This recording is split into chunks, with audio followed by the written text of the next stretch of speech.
Kumusta po kayong lahat? Alam niyo kapag ganitong panahon na magpapalit ng taon ay, lagi nating pinag-uusapan ang mga pagbabago, mga dapat nating ugaliin, mga aalisin na natin sa ating buhay at mga bagay na idadagdag natin upang magkaroon nga po ng, pagbabago o transformation sa buhay natin. Ang totoo po talagang may mga tao na nabubuhay sa tinatawag nating broken world.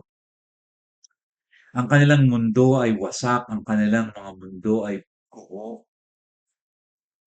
Kaya sa susunod po na mga linggo na ating pag-aaral ng salita ng Diyos, nais ko pong talakayin itong series na ito na tinatawag nating Rebuilding a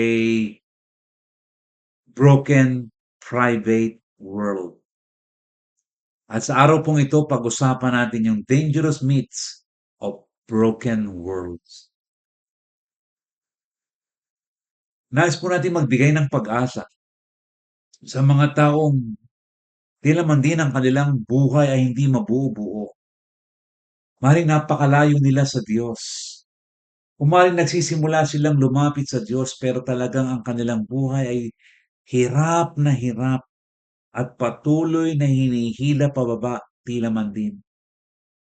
At hindi sila makakita ng pag-asa at hindi sila makakita ng liwanag. Just like what we studied in the past doon po sa genealogy ni Jesus Christ na merong mga buhay na tila man din punong-puno ng kahihiyan, checkered life, ugly life, mga nakakahiyang mga nakaraan. Papaano muli ako tatayo sa mga ganitong pagkakataon na ako'y nadapa at tila nahihirapang bumangon at tila walang makatulong sa akin upang ako'y makabangon. Alam niyo, isa pong pelikula sa nakaraan, 1981 ang naging tanyag po. Ito po'y patungkol sa buhay ng isang Olympian, si Eric Liddell. Dito po'y ang tawag po sa pelikulang ito ay Chariots of Fire. I don't know, siguro yung iba pong mga ah, medyo senior citizen na napanood po ito. Si Eric po ay lumalaban po sa pagtakbo at isang araw po sa kanyang pagtakbo siya po ay na off balance at siya po'y nag-crash at napahinto po siya hindi po ng isang oras kundi ng ilang segundo lamang. At ang tinatanong ng maraming nanonood noon ay ito, would Eric get up again? And even if he did, could he end, could he even finish the race? Nadapa, makakabangon pa kaya uli si Eric? Finally, Eric got up and the result, bagamat nagpatuloy tumakbo ang kanyang mga kalaban, he won the competition. Alam niyo mga kapatid, what happened to Eric could be a symbol of what is happening in the actual race of life. May mga tao, mga lalaki at mga babae, mga kapatid na nadadapa, bumabagsak, even dedicated and respectable Christians. They are crashing because they have made a wrong choice or a lot of wrong choices. At ito po yung broken private world. Ito po yung pagguho ng mundo. These people were not aware that their wrong choices could destroy their lives by a simple diversion from God's standard. Isang simpleng paglayo sa panuntunan ng Diyos. At ang tawag natin sa mga taong ito, broken world people. At tandaan po natin na mga tao nakakaranas ito ay mga they are real people. Some of them are Christians who have the determination to get up and finish the race. They wanted to be restored. They have strong desires to rebuild their world after it broke down. But there is a great concern. May malaking problema. And you know the problem? The problem is what churches are doing and saying about them. Ito ang isang nagiging problema ng broken world. The problem of broken world people is not their past.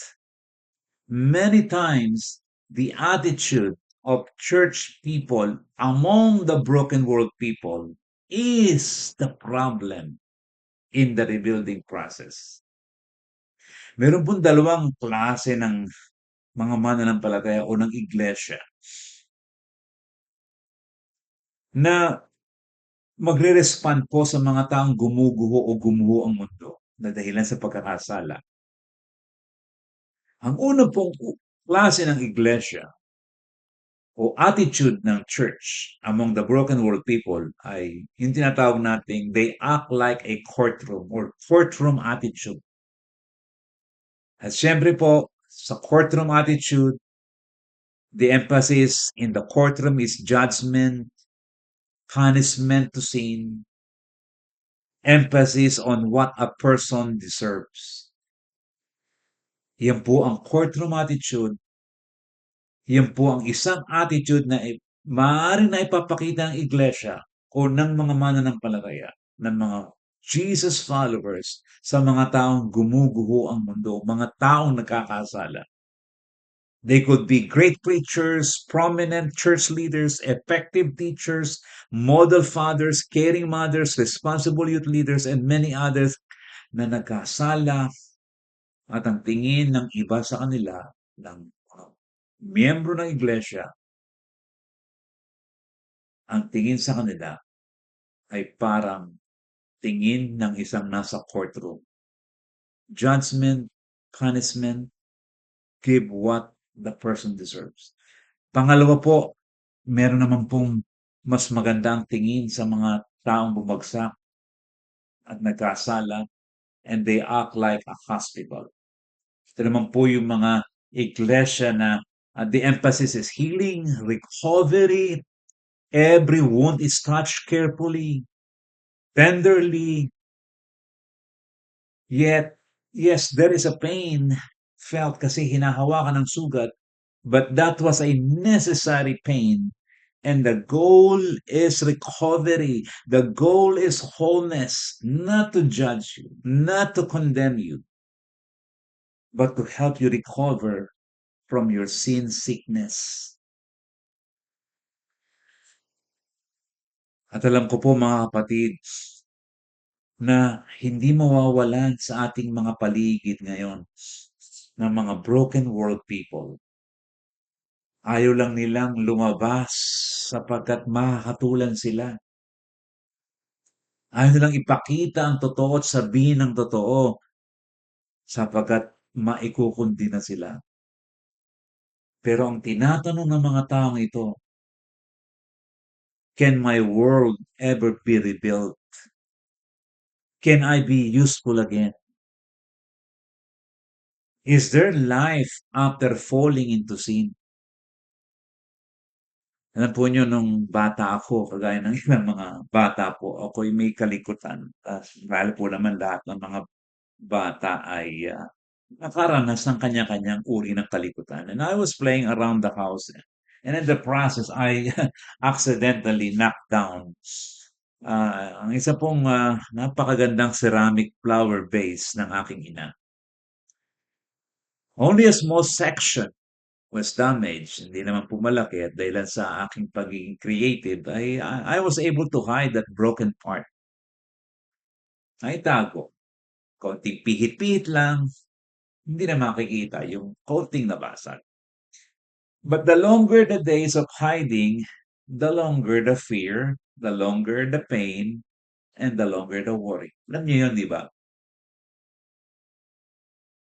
We have a positive message today. We have good news to people. We have an encouragement to people whose private world collapsed because of sin. Kasi nakabasag tayo ng flower vase. And here's the message. Do not concentrate on the pain. of your broken world. Rather, allow the pain to become an environment in which God can clearly work and speak to you about matters that have eternal importance. Huwag mong pagdiinan, huwag mong diinan yung pain of your broken world. Hayaan mong magsalita ang Diyos kung nasaan ka ngayon. At sa pagsisimula po ng ating series na ito, Rebuilding Our Private World, Broken World, Private Broken World, ay nais ko po munang simulan natin ang pag-uusap natin sa ilang mga panganib na kaisipan, mga dangerous myths na tinatawag po. And actually, this series na akin pong sineshare sa inyo ngayon, Rebuilding a Broken Private World, ito po ay inspirasyon ko na nanggaling, inspirasyon na nanggaling sa isang aklat ni Gordon MacDonald, the same title, Rebuilding a uh, Broken World. And I was really inspired by to share this with you because this is founded on grace and helping people to be healed kapag sila po ay gumuguho ang kanilang mundo. Sapagkat ako po'y naniniwala na marami sa atin ang talagang gumuguho ang mundo na hindi lamang natin alam at hindi lamang sila lumalantad sapagkat alam nila na sila'y malalagay sa isang malaking kayan at hindi sila uunawain kundi sa halip sila ikukundina. Because there are many courtroom churches than hospital churches. So ano po ang mga panganib? Mga dangerous myths. Una po, when we talk about broken worlds, number one, broken worlds never happen to good people. At ito po'y maling kaisipan. This is a dangerous myth because of the experience of a broken world is universal. Nangyayari ito sa lahat ng tao, kahit sa mga mabubuting tao nangyayari kung ito. Let me give you an example. Let me submit to you Exodus, si Moses po, ang buhay ni Moses. Exodus 2:11 hanggang 14. One day after Moses had grown up, he went out to where his own people were and watched them at their hard labor. He saw an Egyptian beating a Hebrew, one of his own people. Looking this way and that, and seeing no one, he killed the Egyptian and hid him in the sand. The next day he went out and saw two Hebrew fighting. He asked the one, "Why are you hitting your fellow Hebrew?"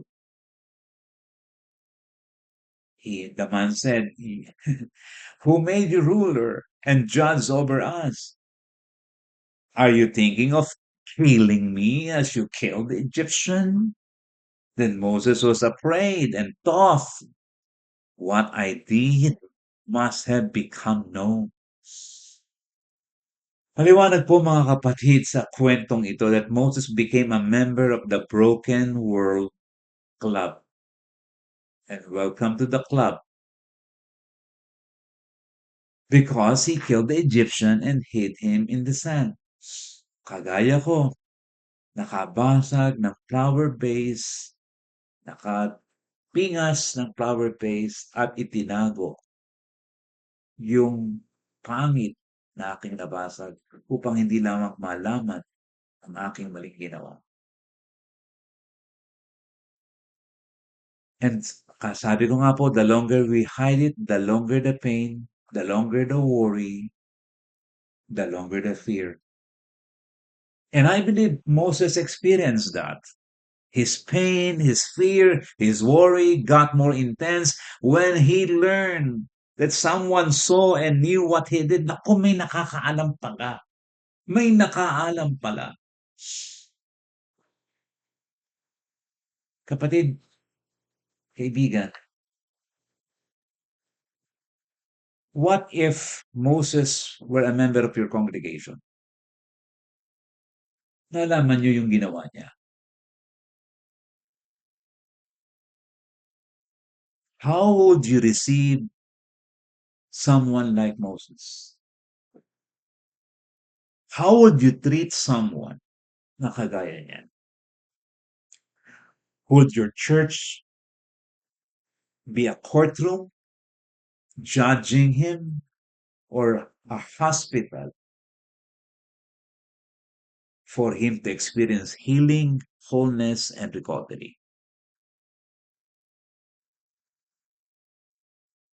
Now, I'm not saying do not bring him to justice. I'm not saying that.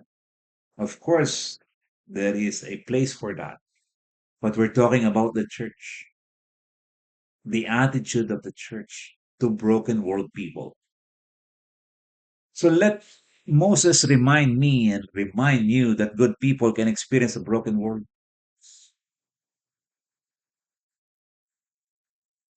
Hindi maaaring maging exempted ang mga taong mababait at mabubuti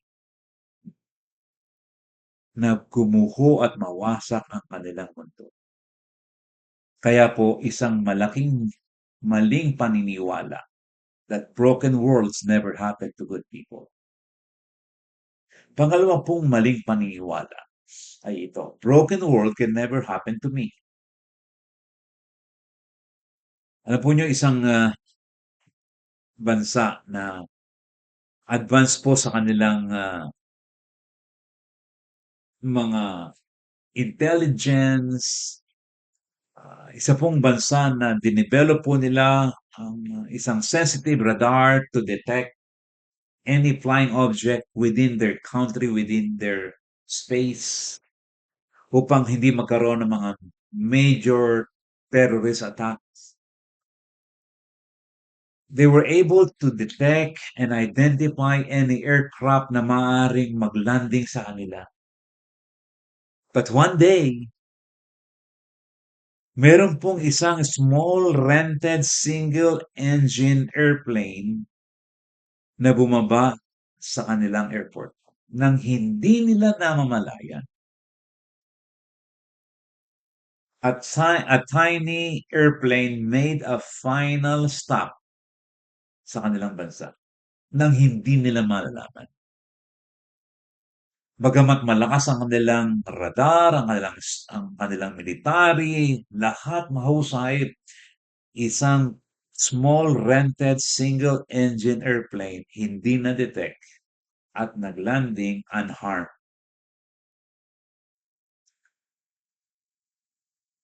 Simula po noon mga kapatid, yung pong general ng bansa na yun, pinakamataas ang rango sa militar. For the sake of delikadesa at malaking kahihiyan, siya po ay nag-resign. Sapagkat napakalaking panganib sana kung ito ay merong angkang masama sa kanilang bansa at hindi nila na-detect. Ito pong ganitong kwento ay nagpapaalala sa atin, those who believe that their private world will not experience a breakdown. Hindi mangyayari sa amin yan. The enemy will always attack us on our weaknesses repeatedly. The enemy can attack us even in areas we consider we are so strong. But when that area is unguarded, we could fall into a trap. Sabi nga po ay ganito, it has been said, an unguarded strength and an unprepared heart are double weaknesses. Unguarded strength, unprepared heart, pag pinagsama mo yan, doble ang iyong kahinaan, ang ating kahinaan. At lalo digit, mas maganda nating pakinggan ang sinabi ni Apostol Pablo sa unang Korinto 10:12. Ang sabi niya ay ganito, so if you think you're standing firm, be careful that you don't fall. Baka akala mo nakatayo ka, huwag kang mag-iisip na nakatayo ka. Be careful na hindi ka bumagsak. Let us not boast that our private radar could easily detect an attack from an enemy. Kasi po, marahil sasabihin niyo, "Well, ako naman laging nagbabasa ng Biblia, palagi ko hindi ako babagsak sa pagkakasala." Ako naman ay laging nananalangin araw-araw, marahil hindi ako babagsak sa akin sa pagkakasala. Ako naman ay nakikipag-fellowship lagi, hindi ako babagsak sa akin sa anumang pagkakasala. Mga kapatid, kagaya po ng sinabi ko, it is a myth to say that broken world can never happen to me. Alamat po yan. Hindi dapat paniwalaan. It will only take a small single-engine temptation, isang kudlit na tukso, to break our world down. Kaya mag-ingat po tayo. Pangatlo pong alamat at maling paniniwala na dapat nating tanggapin na ito. Consequences of a broken world could be avoided. May iwasan ang consequences ng maling pagkakasala, ng mga pagkakasala. Ang sabi nga po ni Stanley Jones ay ganito, and he said it well, you can make your own choices.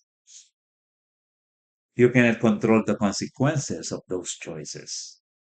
Makakapamili ka kung anong gusto mo, pero hindi mo mapipigilan at makokontrol kung ano ang kalalabasan ng iyong pinili. Consequences have energies of their own, and no one except God knows the time and the place where the effects of a broken world would take us or would end. Hindi natin alam kung kailan matatapos ang consequences, lalo tigit kung masama ang naging consequences ng ating mga pagkakasala.